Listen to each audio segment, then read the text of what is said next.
Hello guys, എന്താണ് വിശേഷങ്ങളൊക്കെ? സുഖമല്ലേ? പിന്നെ ഞാനിന്ന് ഒരു കാര്യം പറയാൻ വേണ്ടിയിട്ടാണ്.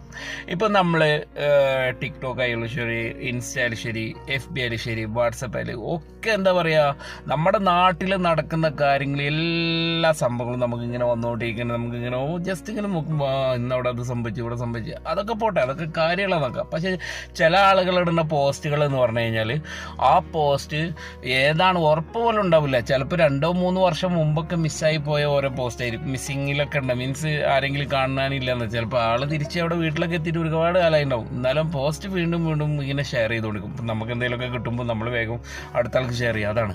അപ്പോൾ പരമാവധി നമ്മൾ തന്നെ ഒരു പോസ്റ്റ് ഉണ്ടാക്കുമ്പോൾ ഇപ്പം ഇന്ന് ഒരു സംഭവം, ഇന്നത്തെ ഡേറ്റ് കറക്റ്റായിട്ട് അതിൽ ചേർക്കുക. അപ്പോൾ അങ്ങനെ ആകുമ്പോൾ അത് നമുക്ക് ഒരാൾക്ക് കൊടുക്കുമ്പോഴും അതിൽ കോൺടാക്ട് നമ്പർ ഡേറ്റും ഒക്കെ മസ്റ്റായിട്ട് വെക്കുക. അതാകുമ്പോൾ ഒരാൾക്ക് നമ്മൾ ഷെയർ ചെയ്യുമ്പോഴും അവർക്ക് ജസ്റ്റ് വേണമെങ്കിൽ ആ ഫോണിലൊന്ന് വിളിച്ചിട്ടാലോ ഇങ്ങനെ ഒരു പോസ്റ്റ് കണ്ടിരുന്നു, എന്താണ് കിട്ടിയോ വന്നോ എന്നൊക്കെ ചോദിക്കുമ്പോൾ അവർ പറയുമല്ലോ ഇല്ല, മിസ്സിങ്ങിൽ തന്നെയാണ്. അപ്പോൾ അതുപോലൊക്കെ സംഭവിക്കും. അപ്പോൾ അതൊക്കെ ഒന്ന് ശ്രദ്ധിക്കാൻ വേണ്ടിയിട്ടാണ് പോസ്റ്റ്.